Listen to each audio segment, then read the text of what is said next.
Parwadi bener-bener panase gumantul gatel bletik sinandung mawur mangsa kawanen dilahi. Mila wonten madyaning wana Arya Janaka kenging perbawane sindung ngriwet kang makantar-kantar saking gedene angin Semar Bagong Dara besut mecicat dumawah dhateng Ngamarta negari. Dagening Arya Janaka mecicat saking madyaning wana nganti tambuh arane Arya Janaka.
Nyaketi Gunung Swelogiri. Prasasat wonten suku ning gunung. Parwati Basukarna sumawana Ganyang Durna. Wau, sampun kanjrosaken mbok bilih piyambake menika prasasat minggah kekalih. Awit Satengkara Satengkara menika prasasat boten kasil nyaketi Gunung Swelogiri. Ocap Ganyang Durna tengriku katempuh samirana kang dudu gedene. Saking gedene angin kidul liwet pusakane Ganyang Durna kawon Kyai Durwasa lha dene pusakane Merpati Basukarna Kunta Baswara Uwal saking raga ragane kekalih mecicat Basukarna sumamana Ganyang Durna saking sukune Gunung Swelogiri.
ingkang kinarita anyelasaken wonten Depok Pertapan Kutha Runggu.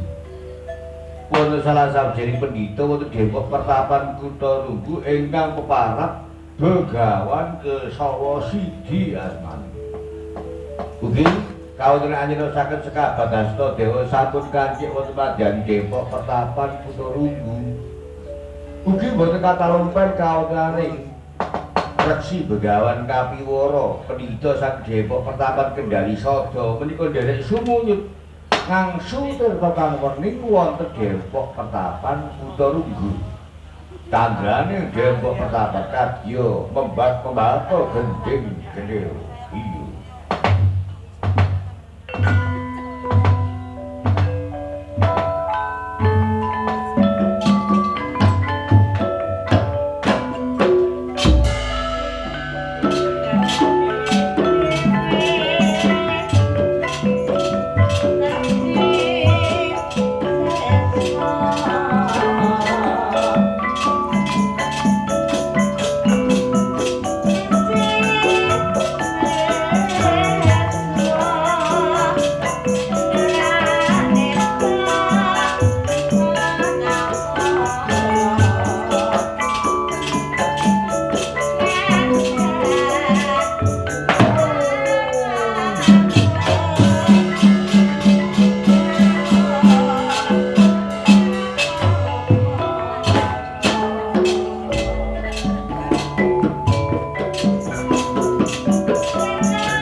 Kinarya celak ananging tansah cita-cita salebetning cariyos anyelisaken wonten madyaning Depok Pertapan Kutha Runggu.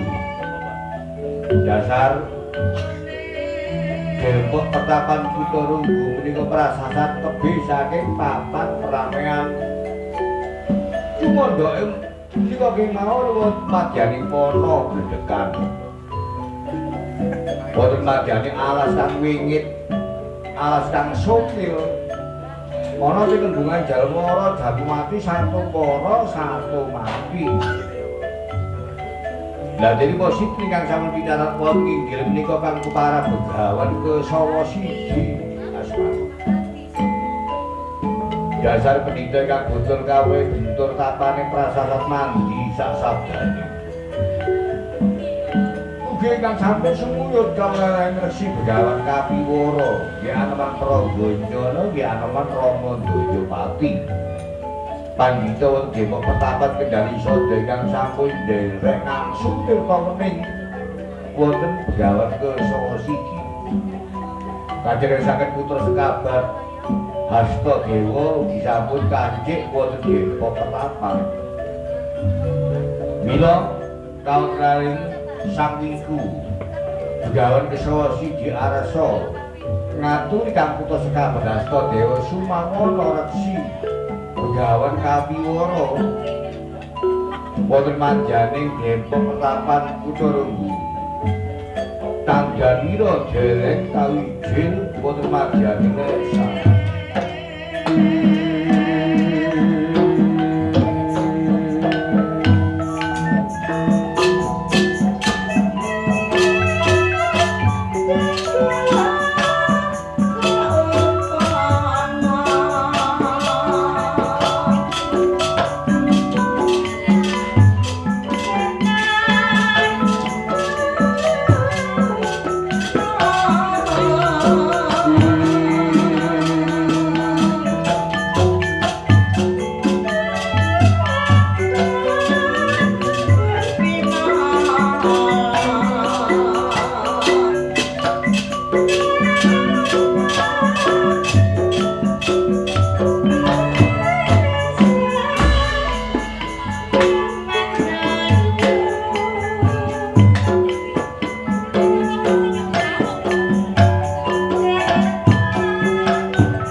Kang padha praten kaya ngapa usanane Dukanya Romo putra sekabat Hasta Dewa ngaturaken kabar ketiwasan awit Sata Kurawa kula imutaken boten purun Rama teksih pengku minggah dhateng sakninggiling swela giri ya wis nak kaya jejibane kelawan Kanjeng Rama wis ditindak napa kaya direne gelem ora iku sing nanggung ya menungsa iku dhewe ya tapi siramu kelawan pun bapa diwenangno ngilingno nek wis direne gak kena ya wis babalno mangke kawan dawuh Rama Kapiwara sekandika dawuh sang Wiku siramu lak ya pendhita sing ana Depok Pertapan Kendali Sada kok malah cikla-ciklu bebasan mangan babakan kayu aku ana Depok Pertapan Kudarunggu kene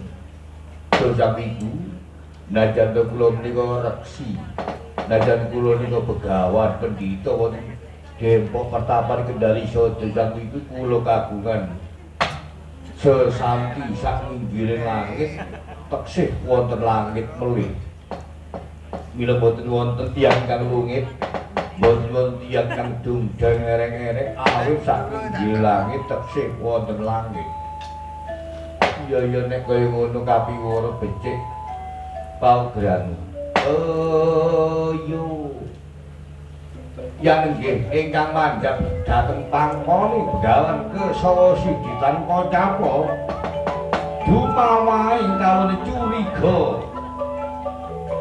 curiganing Kyai Dewasa curiganing Kumbayana kawontenaning Begawan Durna Sumawana Kunta Baswara curiganing Nerpati Basukarna saknalika katampi wonten asta-astane Begawan Kesawa siji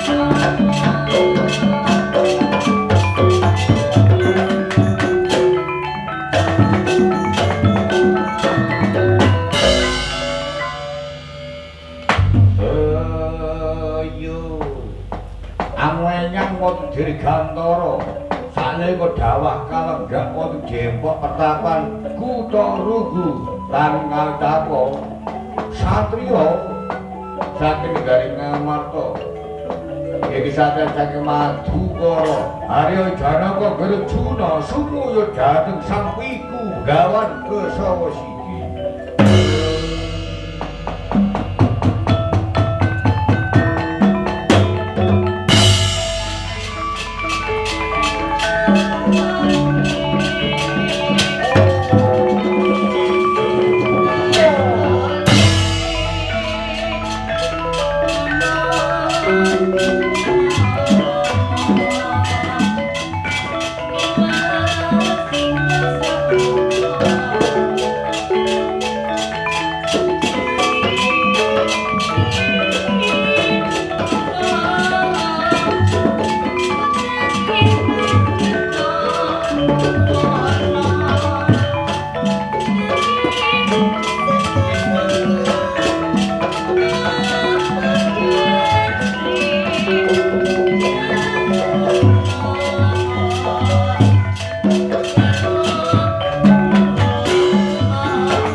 Sang Kesatria Madukara kok nganti tiba kalenggak ana kene kagungan gegayuhan amundu cahya kang sumunar menginggiling gunung Swelogiri Arjuna Janaka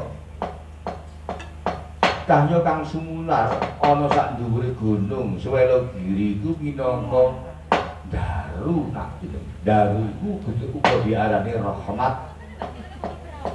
Mula sapa sing iso kesinungan daru utawa rahmat iku pranyata ana paugeran sing bakal diayahi iku bakal kasebar. Dan tetapi nah Janaka sing luwih penting katimbang daru iku ana carane siramu ngupaya slamet donya kelawan akhirat besok.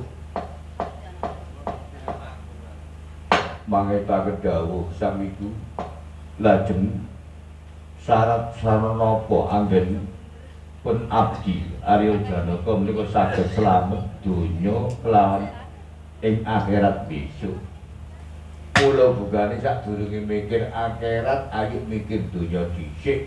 Nek donyane apik akhirate engko bakal nurut bakal apik uga.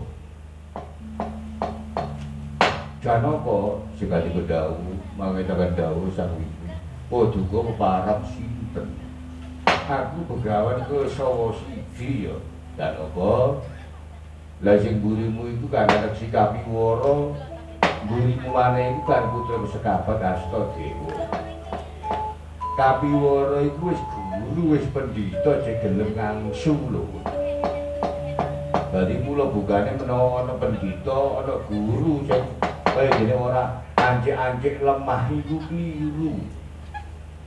Jare aturing Kapiwara iku sak dhuwur langit sing ana langit. Mangeta kedawuh sang wiku.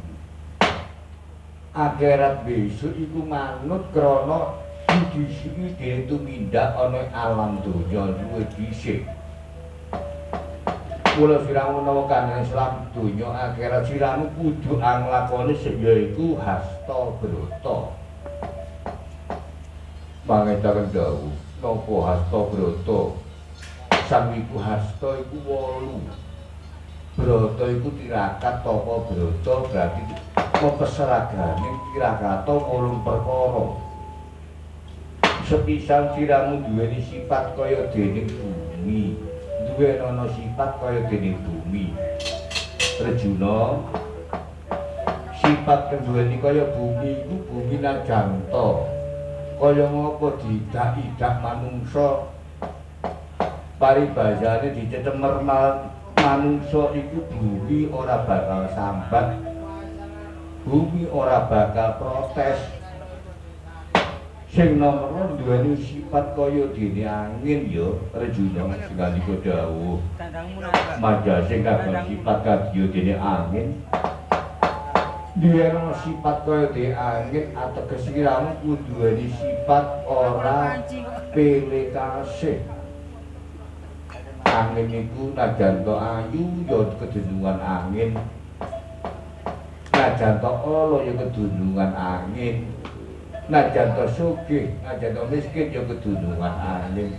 Ateges siramu kudu duweni pisat yaiku sifat sing warata, aja pilih kasih. Mangeta kedawuh. Sak banjure sing nomor 3 duweni sifat kaya dene banyu ya. Janaka banyu iku rukun marang sak padha-padha. Murakabi kanggo keselamataning yaiku titah. Banyu ana kanane kewan ngombe banyu kuwi banjur ora ngelak maneh. Tetanduran disiram banyu banjur mulya jati uni. Manungsa turu diri banyu uga mulya jati uni kaya dening sakwis-wise. Mangetaken dawuh sang wiku. Banjur sing angka 4 duweni sifat kaya dene rembulan. Rembulan iku mula bukaning suci. Ora kaya tansah menehi cahya marang cahya sing lembut. Dadi menawa bisa iku menehi cahya sing apik. Aja cahya sing panas nanging cahya sing lembut marang sak padha-padha. Jangkepe hasta brata sing nomor 5. Ateges panca brata niku duweni sifat kaya dene srengenge. Rejuna srengenge iku bisa menehi kekuatan marang liya. Ana tetanduran sing kayoman banjur wit sing nenteni iku dikethok ditebang banjur tetanduran kena cahyane srengenge bakal duweni kekuatan mulya jati uni. Niku ingkang panca lajeng kaping 6. 6 iku basa kawine sat. Sat kahanane brata, sat bratane sing nomor 6 duweni kaya dening yaiku langit. iso dadi pengayoman kamu dadi ana titah urip iku iso dadi pengayoman sak padha-padha langit iku Arjuna najan apa wae diayomi dening langit lajeng Hasta berdaya angka 7 itu diarani sabta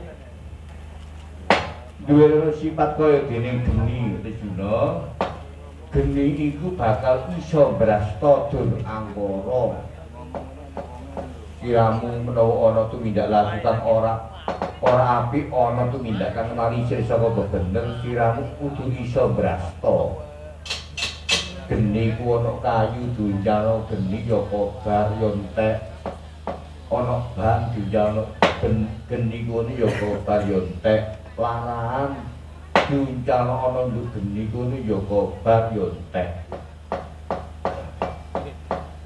duwe ana sifat brasta dur anggara sing angka 7 jangkepe hasta majasing 8 duwene sifat kaya dene lintang ya Janaka lintang iku najanto adoh lajanto dhuwur nanging iso nentrana ati jajalen nalikane atimu rupuk-rupuk ninggira basar ana tengah sawah madheka mandhuwur nyawang sesarana lintang kang sumunar sira bakal nemokno ya katentreman ana kono mangetaken dawuh sang wiku lajeng kados pundi ingkang putra Arjuna nggih Arya Janaka nek kaya ngono Janaka saiki mula bukane siramu lumaku yaiku menyang nayut mercapada ategesan karang perdesan curiga loro iki mang wenehna ya iki mang leyang saka Dirgantara karane pusakane Begawan Durna kelawan Kerpati Basukarna yen Sanjata Durwasa kelawan Kuntabaswara iki balekna nang sing duwe ya Arjuna mangeta dawuh sang wiku menawi ngaten ayo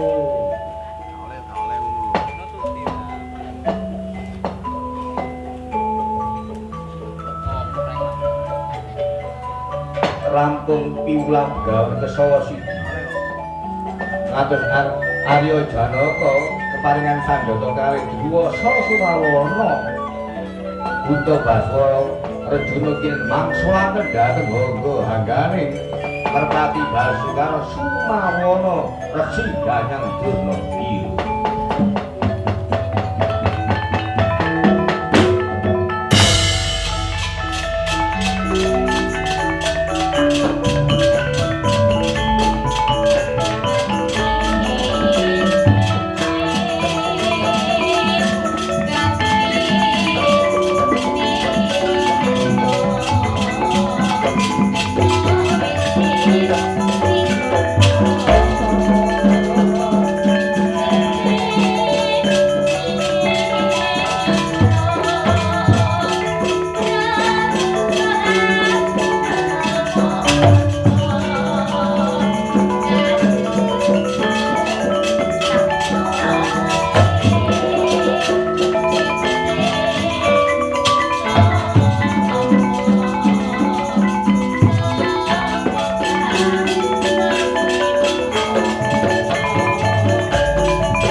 nyatane siramu sukita ana kene kutha Rungga ora kleru jajal pandengen aku kelawan putra sekabat ya iku kahanane Sekabat Hastadewa sapa sejatine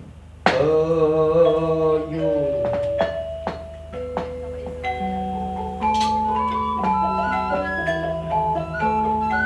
loro sami taketan Begawan Kesa Sidi Sumawana sekabat hasta dewa Mila ta menika prasasat jati jam kulo Subandaya Sida goreng kecoan balung kira kebasan bebregesan ketitak bikinge lukar lunggune Begawan Kesa Sidi Sumawana sekabat hasta dewa minyak soping gajah oleh Komandaran Sri Naledra Bathara Krna Sumawana Sekar Wijaya Kesuma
luput menik abdi dalem Purwita wonten Paduka Gusti ingkang dados Begawan Kesa Sidi lan menawa sira kliru lak ya pintu kaping 7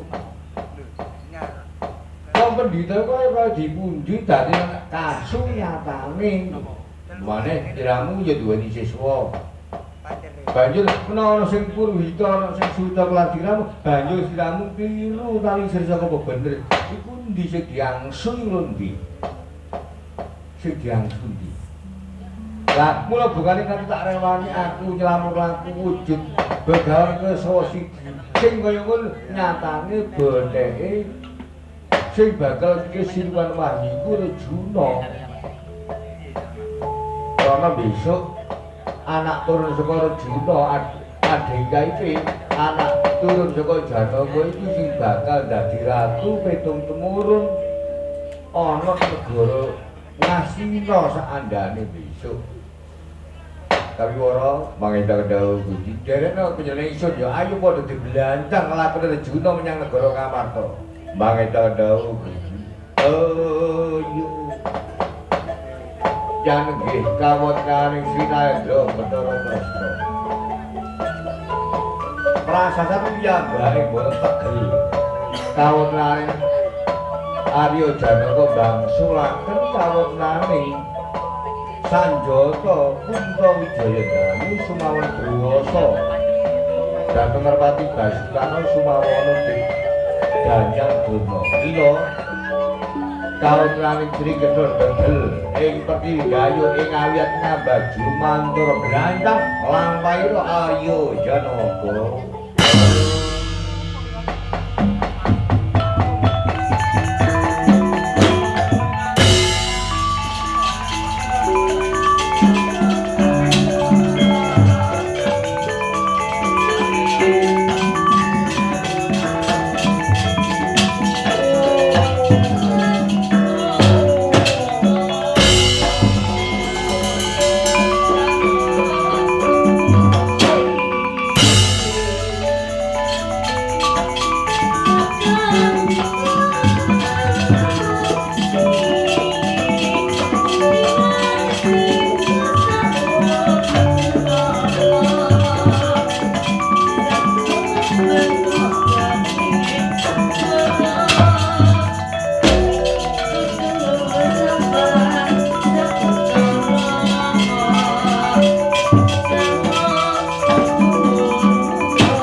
Sanjata panjenengan kakang menika kala wau sembawah wonten Depok Pertapan Kutarunggu.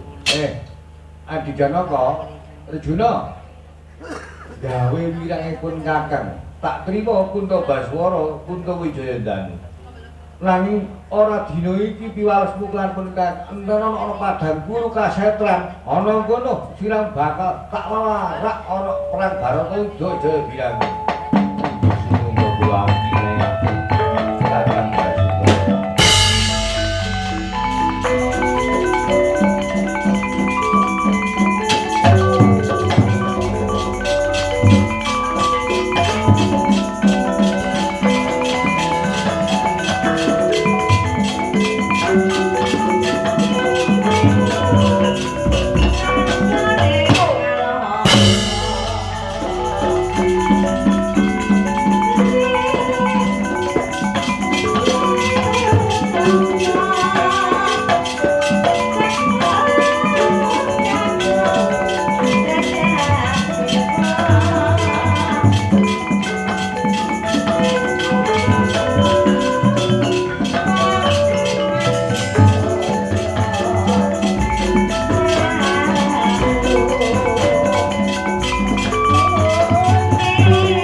Patang kutung ada kenyalirane yuda kawonane Sagumara Salpakura teksih piyambake boten prasasat boten bangsul kundur dhateng Praja Ngastina teksih rombyong wonten tepes swering Gunung Swelogiri tepes swering Wono Gledegan ing pangajap saged minggah dhateng pucuke Gunung Swelogiri.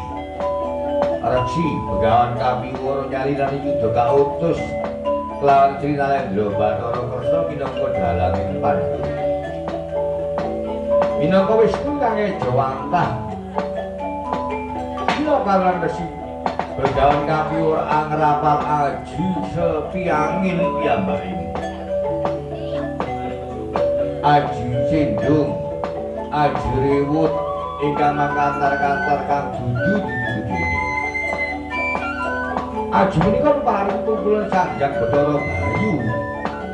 Mila boten ateges jalma kemawon ing katerjang Aji Cindung Rewut nika boten mecitak. Najan kayon najan wewangunan kenging katerjang Aji Cindung Rewut mangkantar-kantar paring kumpulan Bathara Bayu. Pranyata bakal jebol saking pertiwi ocap sigra Aji Cindung Rewut den perut kawenaning mustakaning Resi Begawan Kapiwara Cindung Rewut makantar terjang kawenane sapa Kurawa mencitat saking Wono Gledegan Dumawah Ngastina Negari.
Sinuwun Gusti Nalendra Bathara Kresna kula ingkang sowan sarta kula sampun bangsu dhateng prajanipun.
Gedene pun raka boten ananging sing angsal kanugrahan menika kawontenane Adi Kaibe Yadire Juta. Inggih mangeta kedhawuh nengaken. Lajeng kados pundi kangsal kanugrahan napa? Mulya adike menika prasasti angsal kanugrahan wahyu kawenaning Makutara Yai. Wahyu punika pulung kanugrahan rahmat Makutha niku wujuding ratu. Nah, Rama pini sepuh ateges pulung-pulung ratu wonten negari Ngastina benjang ing tembih. Menika anak turune Adi Gaib, anak turune Adi Rejuta nggih Adi Janaka. Prengaten monggo Andra Winangun rumiyin sampun kundur dhateng Praja Diwarawati mila. Mangeta kedhawuh Kyai Sinuwun. Sampun paripurna anggenipun Kidalang Romang Widodo. Anggelar inggih paduka sedalu natas kanthi babar cariyos mandhatu wahyu Makutara. Mila kathah panuwun dumateng para sutrisna budaya ingkang wonten tlatah agung menika ingkang sawersami suwara para pangiring Melenggalen lan para pangi asra ugi ingkang wonten dalem wonten pundi kemawon sawet lelenggahan. Lagi kundur dhateng papan gunung pira piyambak ngaturaken panuwun sak rawuh panjenengan sedaya. Monggo sami-sami sesanti. Jaya jaya wijayanti kalis ing sambi kala rahayu kang pinanggih.